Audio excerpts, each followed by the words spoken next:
Bien, bonjour à tous et bienvenue à la suite de notre programme de géométrie algébrique. Nous sommes toujours en train de parcourir ce livre, Robin Hatton, et dans cette vidéo, nous parlerons de l'idéal d'une variété affine. Dans notre précédente vidéo, nous avions parlé des ensembles algébriques, nous avions parlé de la topologie de Zariski, de l'irréductibilité, et nous avions défini une variété affine qui était un ensemble algébrique irréductible. Aujourd'hui, nous allons parler de l'idéal d'un ensemble algébrique. Je vais donc partager mon écran.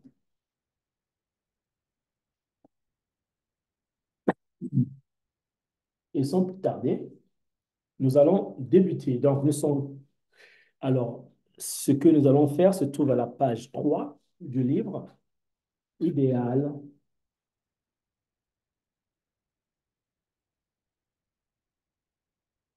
d'un ensemble algébrique.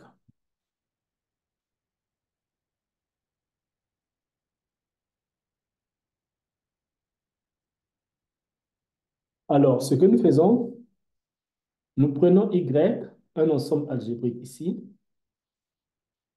Alors, par définition, un ensemble algébrique, nous avons vu que c'était l'ensemble des points qui annulaient les polynômes qui étaient dans, euh, dans, dans V. Donc, c'était Y était V de T.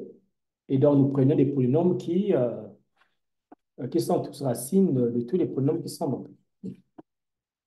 Alors, ce que nous allons faire, nous allons définir un ensemble I de Y. I de Y ici sera l'ensemble des F que l'on prend dans A. Attention, notre A ici, nous rappelons, c'est l'ensemble des polynômes à n variables,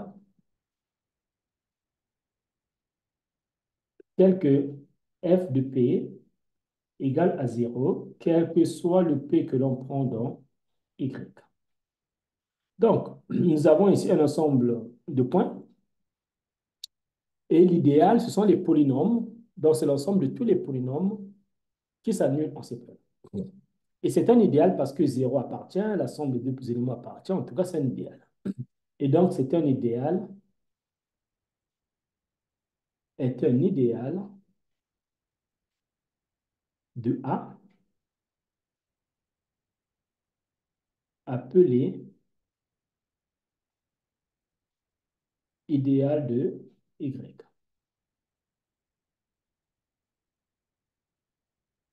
Alors, nous allons donc regarder quelques propriétés qui sont liées à Y et nous allons faire le lien entre l'idéal d'un ensemble algébrique et l'ensemble algébrique d'un idéal d'une variété, toutes ces histoires, qu'est-ce que ça donne? Et donc, dans cette vidéo, nous allons donc parler de la proposition 1-2. Proposition 1-2 du livre de Hartshorne. Nous allons essayer un peu de parcourir tous les points. Donc, il y a de, les points partent de A à E. Nous allons essayer de comprendre tous ces points.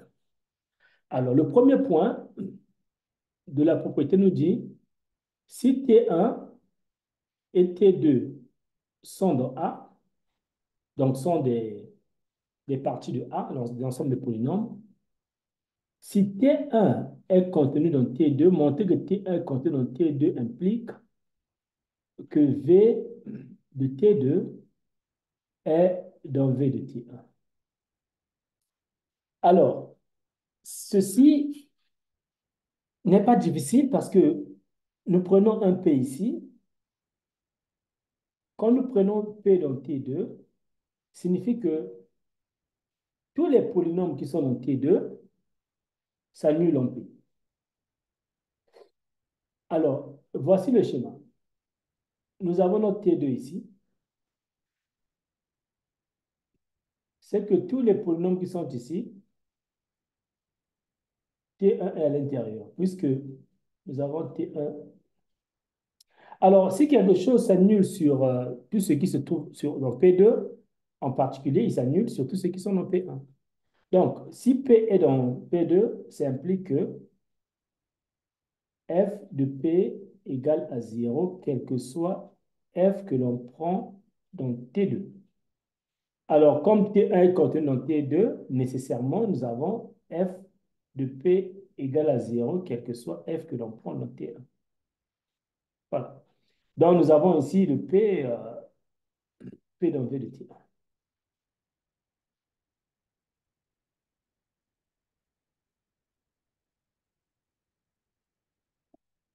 Alors, le deuxième point, nous avons Y1, Y2 des ensembles algébriques. Alors, Y1 contenu de Y2 implique que l'idéal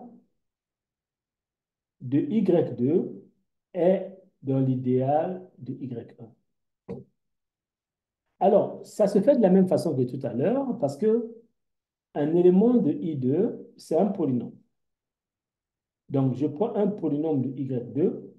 Et un polynôme ici signifie que ce polynôme s'annule sur tous les points qui sont ici. F de P égale à 0 pour tout P que je prends dans Y2. Mais tout ce qui est dans Y2 contient ce qui est dans Y1. Donc, s'il s'annule sur tout ce qui est dans Y2, en particulier, il s'annule sur ce qui est dans Y1. Ce qui signifie que F de P égale à 0 pour tout P que l'on prend dans Y1. Donc, effectivement, ici, on a F qui appartient à I de Y1. Le troisième point nous dit la chose suivante. L'idéal de Y1 union Y2 n'est rien d'autre que l'idéal de l'intersection de Y1, Y2. Alors, ceci, donc, pour montrer l'inclusion dans les deux sens, ce que nous pouvons faire ici est de remarquer que Y1 est contenu de Y1 union Y2. Et en appliquant juste la règle de tout à l'heure, on a vu que si Y1 est contenu de Y2, alors l'idéal de Y2 sera de l'idéal de Y1. Donc, ça veut dire que l'idéal de Y1 union Y2 est dans l'idéal de Y1. De la même façon, avec Y2, je vais avoir l'idéal de Y1 union Y2 qui sera dans l'idéal de Y2. Alors ici, nous avons quelque chose qui est contenu dans celui-ci, qui est contenu dans celui-là. Forcément, il est contenu dans l'intersection. Ça implique que l'idéal de Y1 union Y2 est contenu dans l'intersection de Y1 inter Y2.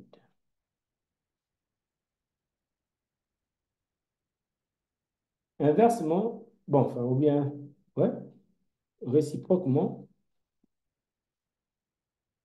nous allons montrer, donc nous prenons un élément ici, soit F, élément de I de Y1, inter I de Y2. Cela signifie que F,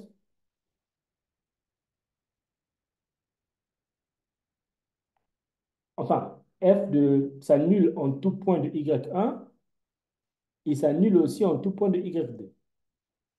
Donc, je répète, ça veut dire que F égale à 0 pour tout P élément de Y1 et P élément de Y2. Donc, F s'annule en tout point de Y1, il s'annule aussi en tout point de Y2. Nécessairement, il s'annule aux points qui sont de la réunion. Parce que la réunion, c'est les éléments qui sont là et qui sont là. Donc, ça implique que F de P égale à 0 pour tout P que l'on prend dans la réunion. Ce qui signifie que F est bien un élément de I de Y1 union Y2. Donc, ce qu'on retient ici, c'est que l'idéal de la réunion, c'est Y1 inter I de Y2. Ça, c'est important. Alors, le prochain point est un point très important qui dit que si J est un idéal, alors il faut montrer que, puisque si J est un idéal, nous savons que nous pouvons prendre l'ensemble algébrique d'un idéal Et nous pouvons prendre l'idéal de cet ensemble algébrique et le comparer avec J. Et ici, on nous montre que c'est le radical de J. Et ceci est un théorème. Je vais écrire le théorème. Le théorème s'appelle de Null-Stellensatz, Hilbert-Null-Stellensatz. Hilbert-Null-Stellensatz.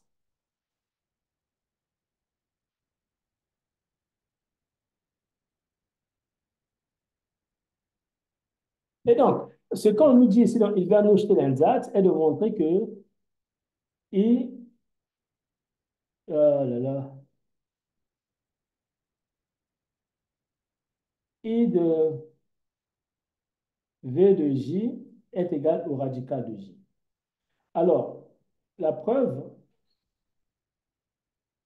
il est d'abord bien de remarquer que le, le radical de J, c'est l'ensemble des polynômes f que l'on prend dans A tel que il existe n supérieur ou égal à 1, fn appartient à J. C'est ça le radical. C'est un idéal. Et ce que nous voulons faire, nous devons montrer l'inclusion de part et d'autre. Donc, supposons que f soit un élément du radical de J. Si f est dans le radical de J, cela signifie qu'il existe un R supérieur ou égal à 0, à 1 plutôt, tel que f à la puissance R soit un élément de J. Alors, si, donc, f puissance R est un élément de J, signifie que f puissance R de A est égal à 0, quel que soit le A que je prends dans V de J. OK? Mais ici, f puissance R de A égale à 0 signifie que j'ai f de A, f de A R fois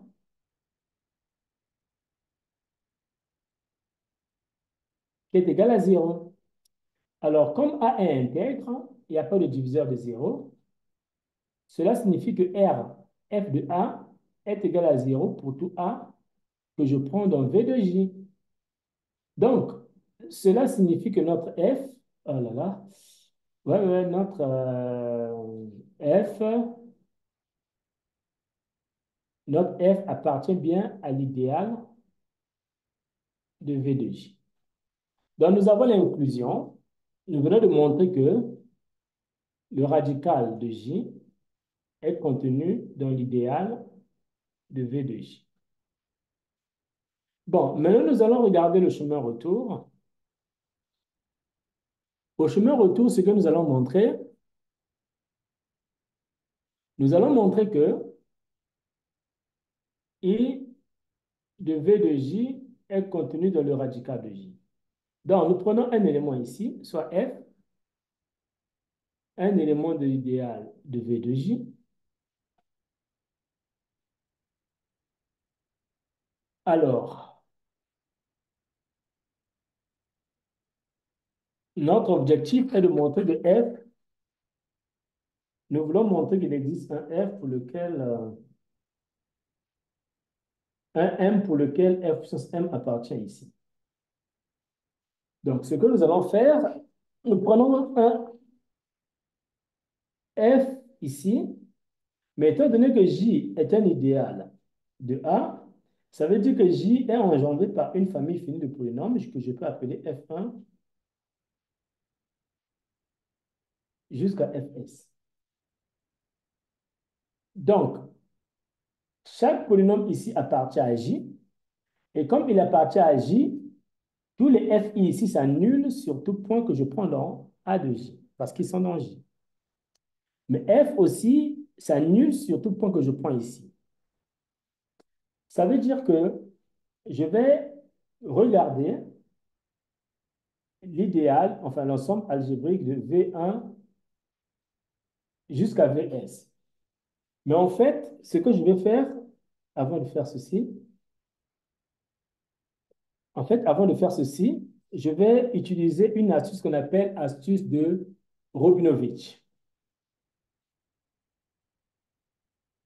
Astuce de Robinovitch.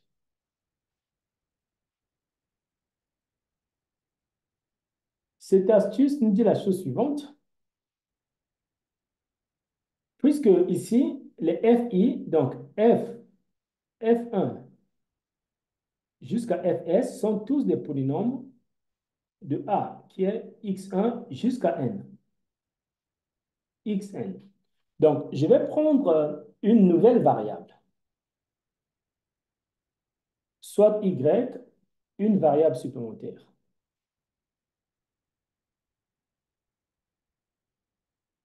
Alors, et je vais considérer l'anneau de polynôme x1, xn et y. Donc, avec une variable de plus. Et ici, je vais donc prendre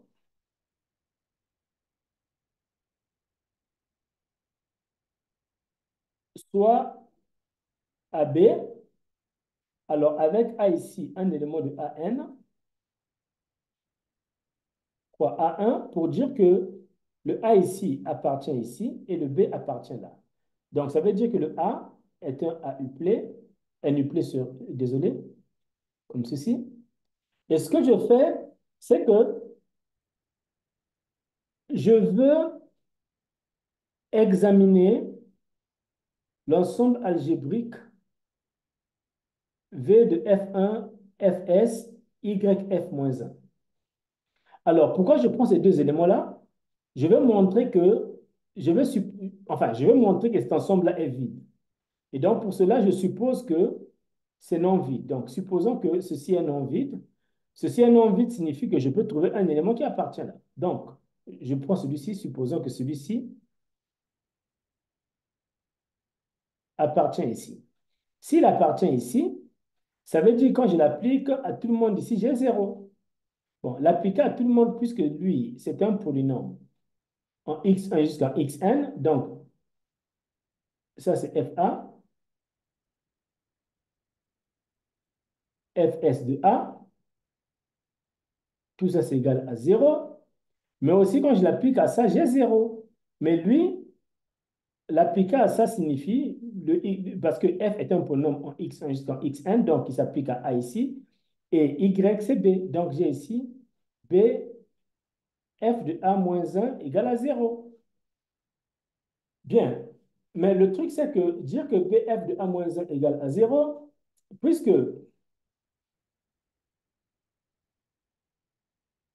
euh, alors, puisque celui-ci, f appartient à V de I de J. Oh là là.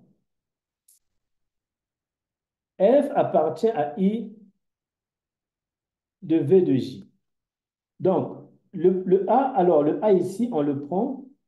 OK, on prend un élément ici tel que A ici est dans V de J. Comme ça sera beaucoup plus clair. Voilà pourquoi cela s'annule. Alors, puisque F est dans V de J, ça veut dire qu'il s'annule sur tous les points qui sont ici. Donc, lui, il est égal à 0. Et comme lui, il est égal à 0, on tombe avec moins 1 qui est égal à 0. Ce qui est une contradiction.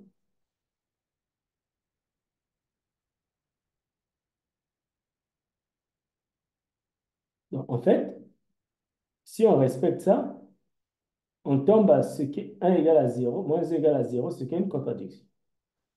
Donc, vous vous rendez compte qu'on se rend compte que lui, il est donc nécessairement vide, en fait. Hein, puisque quand on prend un élément là, on trouve qu'on a une contradiction. Donc, V de F1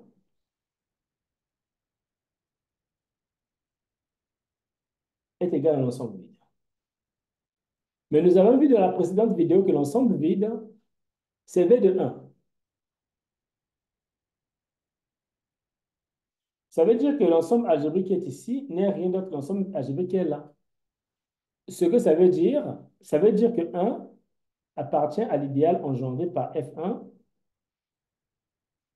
Fs, YF-1.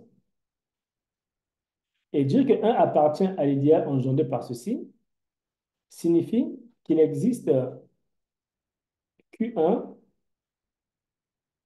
Qs et Qs plus 1, des polynômes que l'on prend dans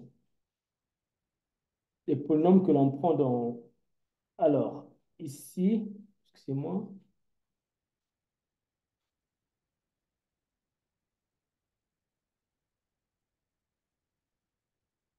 des polynômes que l'on prendra dans le cas de x1. Alors, ici, dans celui-ci, tel que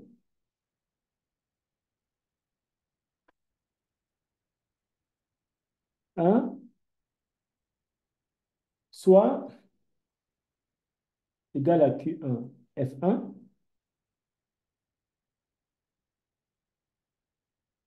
plus QS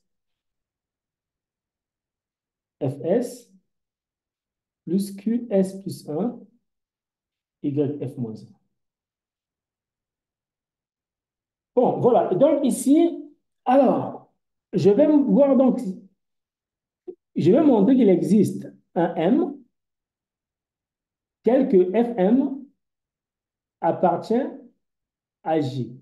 Ça, c'est ce que je vais montrer. Donc, pour un bon choix de M, ici, j'ai Fm, je multiplie par Fm ici. Je vais donc avoir Q1 Fm, F1 plus QS Fm, Fs plus QS plus 1 Fm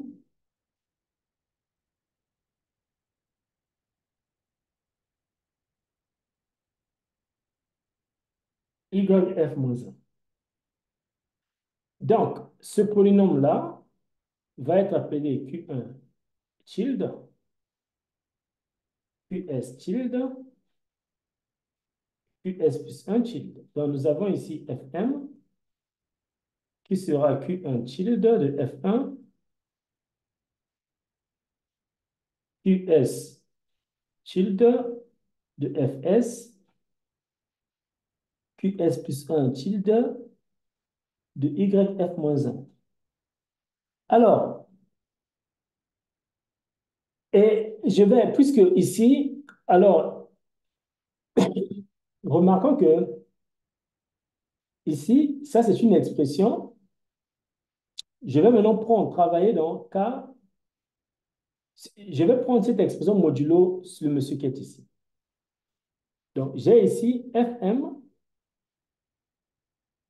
Q1 tilde F1 plus QF tilde Fs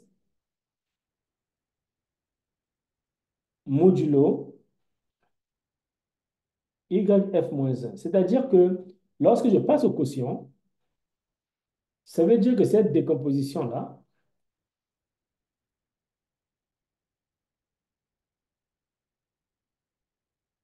ça c'est une expression que j'ai dans le cas de x1, xm sur l'idéal engendré par celui qui est là.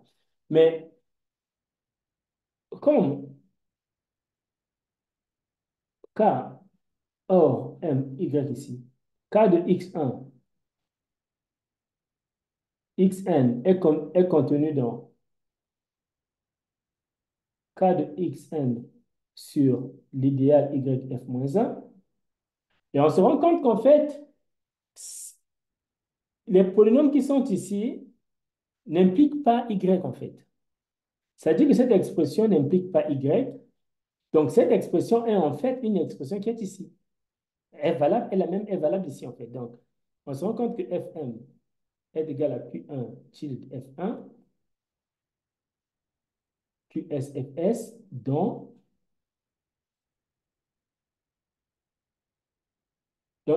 ce monsieur-là. Donc, on vient de montrer que Fm appartient à l'idéal engendré par F1 jusqu'à Fs dans celui qui est là, qui est notre A, qui est un idéal, ça c'est J, qui est un idéal de A.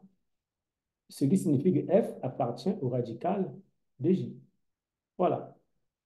Et donc, on vient de faire la preuve du théorème des zéros de Hilbert, Hilbert-Nurse-Stilensatz. Donc, Ce qu'on va retenir, c'est quoi? C'est que lorsque j'ai un idéal J, je peux construire un ensemble algébrique qui est là. Et de cet ensemble algébrique, quand je prends l'idéal de cet ensemble algébrique, ce que j'obtiens n'est pas J, mais plutôt le radical de J. Et ça, c'est très important.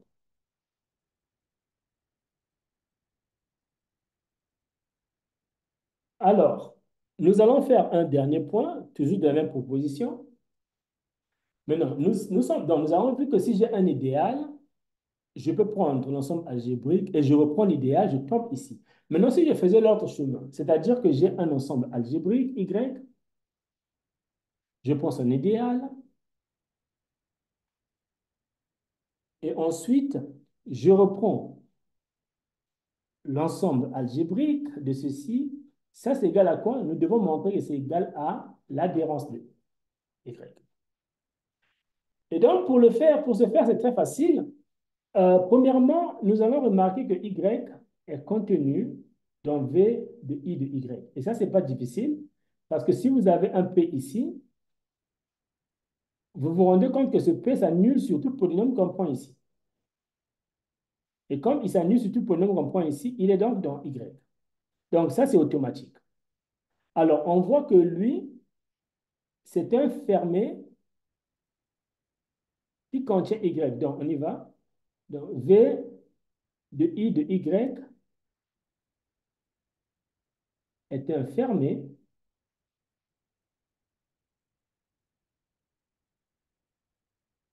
qui contient Y.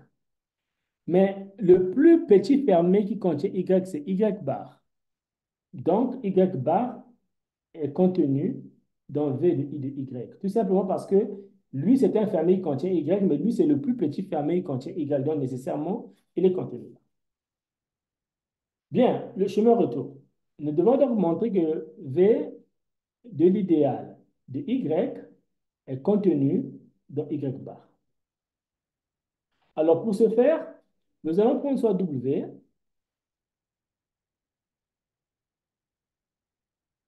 un fermé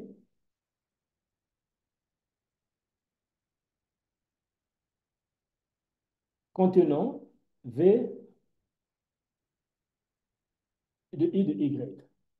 Donc, on vient de dire que lui, c'est un fermé qui...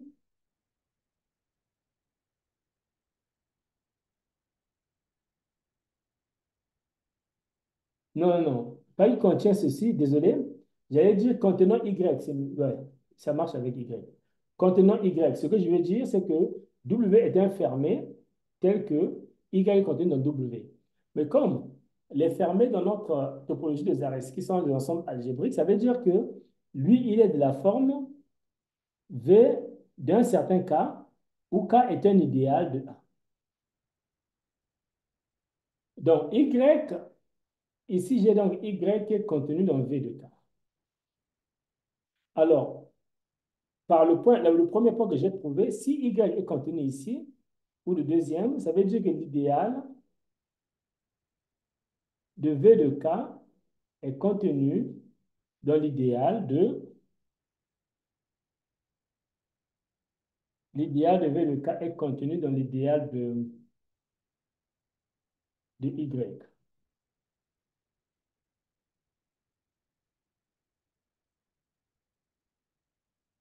Alors, l'idéal de V de K contenu dans l'idéal de Y, V de K, c'est W. Ça veut dire que l'idéal de W est contenu dans l'idéal de Y.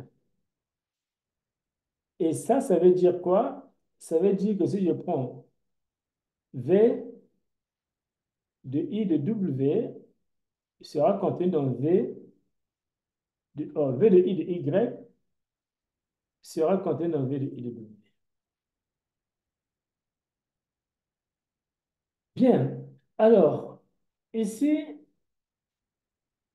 nous avons ceci, V de I de W. Ici, nous avons V de I de celui-là. Mais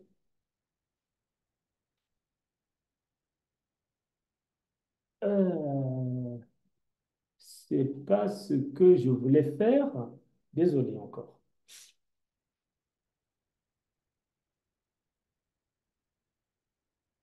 Je vais juste utiliser ça au lieu de compliquer la vie. En fait, on vient de voir dans le Nullstellensatz de Hilbert que l'idéal de V de K, c'est K bar. Donc, c'est K bar qui est contenu dans I de Y.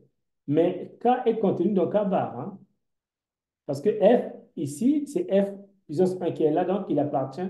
Oh là là, mais qu'est-ce que je fais? Je suis en train. J'ai sommeil ou quoi? Au radical, j'allais dire. Il est contenu dans le radical. Voilà, désolé. En fait, il est dans le radical, donc quand F appartient ici, F1 est là. F1 aussi est donc F est là.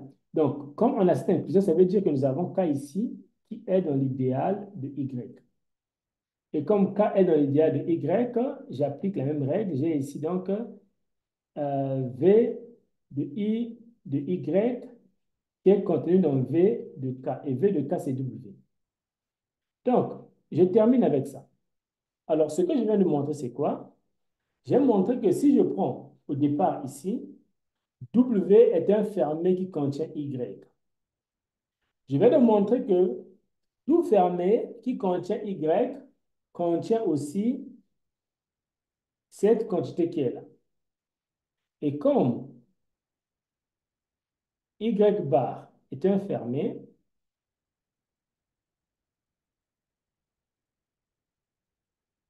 qui contient Y, alors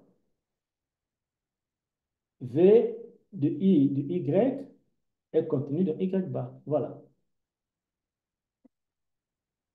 Voilà comment ça commence.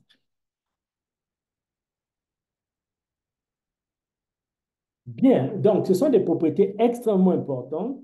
Nous venons de traiter la proposition 1, 2, mais c'est une proposition qui est vraiment riche de conséquences parce que nous allons beaucoup l'utiliser dans tout ce que nous ferons par la suite. Bien, nous passons à la page 4. À la page 4, nous avons donc ici une correspondance entre les...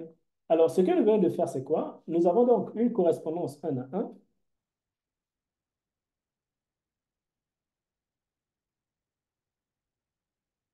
La correspondance, c'est quoi? Ici, nous avons Y, les ensembles algébriques. Et ici, euh, j'ai l'idéal radical. Idéal radical de A. Alors, un idéal est dit radical. Un idéal I est dit radical lorsqu'il est égal à son radical. Donc, I est radical si I est égal au radical de I. Donc, ici, on nous dit, ça, c'est l'ensemble des idéaux qui sont radicales. C'est-à-dire que un idéal qui est égal à son adhérence, à son radical. Donc, ce qu'on me dit ici, c'est que si j'ai un ensemble algébrique, ici, si j'ai un ensemble algébrique, alors I de Y, donc je peux associer un à un par cette correspondance. Je regarde un peu. OK. Donc, j'associe I de Y et I de Y est un idéal radical. Et si j'ai un idéal J ici, j'associe V de J pour avoir un ensemble algébrique. Donc, c'est une correspondance qui se fait un à un. Alors, maintenant, nous allons regarder une propriété extrêmement importante qui nous dit que théorème, c'est même un théorème. Bon, dans le livre de Hartson, c'est la proposition, c'est un corollaire, hein? Mais ici, on va le prendre en théorème. Alors, Y dans AN est irréductible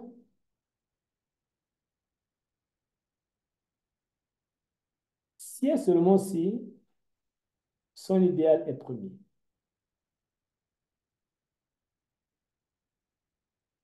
Nous allons faire cette preuve-là.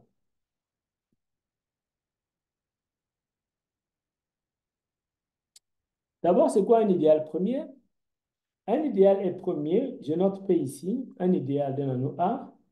Alors, on dit que P est premier si pour tout F, G que je prends dans A, dès que j'ai F fois G dans P, ceci doit impliquer que F est dans P ou G est dans P. C'est ça la propriété d'un idéal premier. Et cette propriété peut se faire par contraposé. Ça veut dire que si F n'appartient pas à P et G n'appartient pas à P, ça doit impliquer que F fois G n'appartient pas à P. C'est ça un idéal premier. Et donc, notre objectif est de montrer ceci en prenant soit Y, supposons que Y,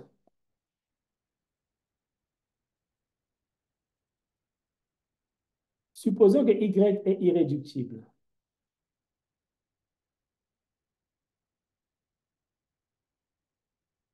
Alors, montrons que son idéal est premier. Montrons que I de Y est premier.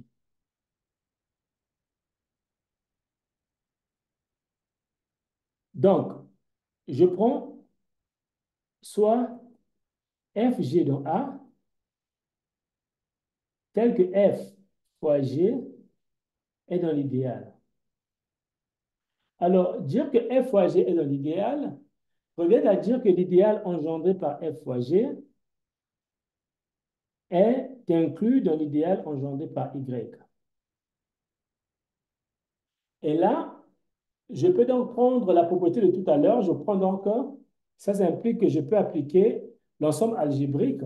Dans l'ensemble algébrique V de I de Y est contenu dans V de F fois G. Mais dans la preuve du théorème dans la preuve du théorème de la preuve des conditions de la topologie de Zariski, nous avons montré que V de F fois G est égal à V de F union V de G. Donc, on est en train de nous dire que lui, il est contenu ici. Mais c'est quoi V de I de Y? Nous venons de voir dans la proposition précédente que V de I de Y, c'est Y bar, qui est contenu dans V de F union V de G. Mais Y bar contient Y. Donc, Y est contenu ici. Si Y est contenu ici, cela signifie que je peux écrire Y comme étant Y inter V de F union V de G. Et donc, je peux me permettre de dire Y inter V de F union Y inter V de G. Mais attention, V de F et V de G sont les idéaux, enfin, sont des fermés de notre topologie. Comme sont les fermés de AN, ici, là, par la topologie induite, c'est un fermé de Y. Lui aussi, c'est un fermé de Y. Donc, Y ici devient la réunion de deux fermés. Et comme de deux fermés, et comme Y est irréductible, ça veut dire que ben, l'un d'entre eux doit être égal à Y, puisque ça sont des fermés non nuls, non vides plutôt. Donc, comme Y est irréductible, alors on a Y inter VF égal à Y ou Y inter VG égal à Y. Et dans ces conditions, dire que lui, il est égal à Y signifie que Y est contenu dans VF ou Y est contenu dans VG. Bon, euh, ça veut dire que l'idéal de VF est contenu dans l'idéal de Y ou l'idéal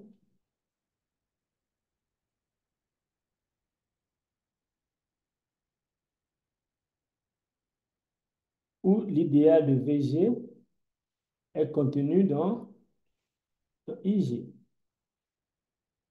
dans IY, pardon. Mais il faut noter que lui, il est égal au radical de F, qui n'est rien d'autre que, enfin, de l'idéal, et F ici est contenu ici, qui est contenu dans Y de L, ici, ou ici, on prend G, qui est contenu dans l'idéal, de le radical de G, est contenu dans Y ici. Donc, nous avons F qui appartient à I de Y, ou G qui appartient à I de Y, ici. Voilà, montré. Notre idéal est bien premier, parce que, voilà, nous sommes partis de irréductible et nous avons montré que c'est premier. Réciproquement,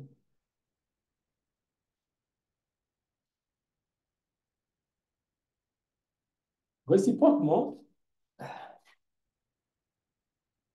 nous allons supposer que IY est premier. Supposons que IY est premier et montrons que Y est irréductible. IY est premier, nous allons montrer que IY est irréductible, donc nous supposons que IY est réductible. Réductible signifie que je peux donc prendre IY, oh oh, signifie que je peux donc prendre Y comme étant la réunion de Y1, Y2, où Y1 et Y2 sont des fermes de Y. Dans ces conditions, je peux donc passer à leur idéal. L'idéal de ceci sera égal à l'idéal de ça. Nous avons vu que l'idéal de ceci n'est rien d'autre que l'idéal de Y1 interne l'idéal de Y2. Ça veut donc dire que, puisque par hypothèse, lui, il est premier, il est égal à l'intersection des idéaux de ce type-là. Et là, nous allons montrer que il y a une contradiction. C'est-à-dire que si nous sommes partis comme de celui est égal à ça, alors on a un problème. On a quel problème? Alors, ici, ça veut dire que je vais prendre un élément, soit F, un élément de I de Y1 qui n'appartient pas à Y2. Donc, vous vous rendez compte que cet élément-là n'appartient pas, le F ici n'est pas un élément de ça. Parce que F appartient à Y1, il n'appartient pas à Y2. Je prends ici, j'ai un élément de Y2 qui n'appartient pas à Y1. Donc, vous vous rendez compte que G aussi n'appartient pas ici.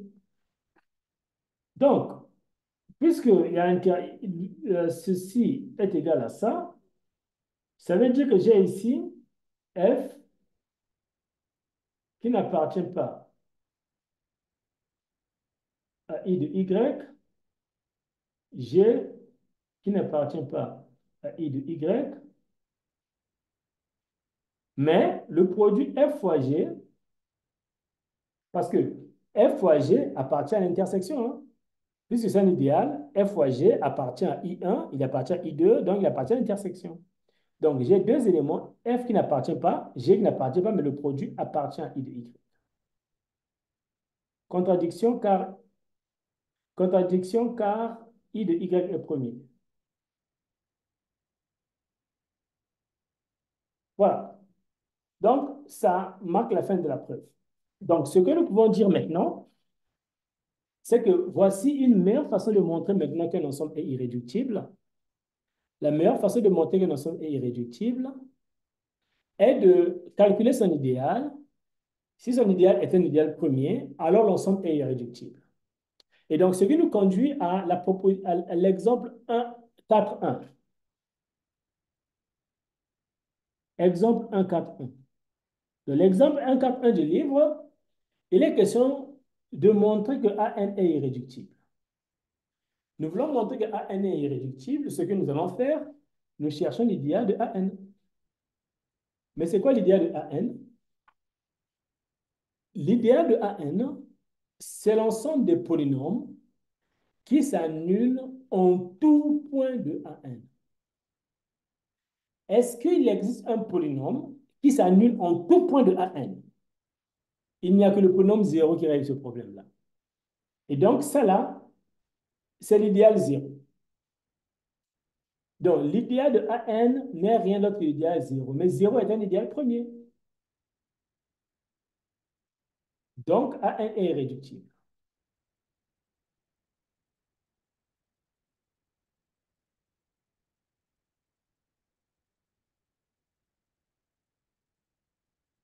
Voilà. Donc, je pense que ce cours peut s'arrêter par ici. Nous avons tous les éléments nécessaires pour parler maintenant dans une prochaine vidéo de l'anneau de coordonnées et de regarder la dimension d'un ensemble algébrique, ou bien d'une variété algébrique. OK, ben, merci d'avoir suivi cette vidéo et à très bientôt.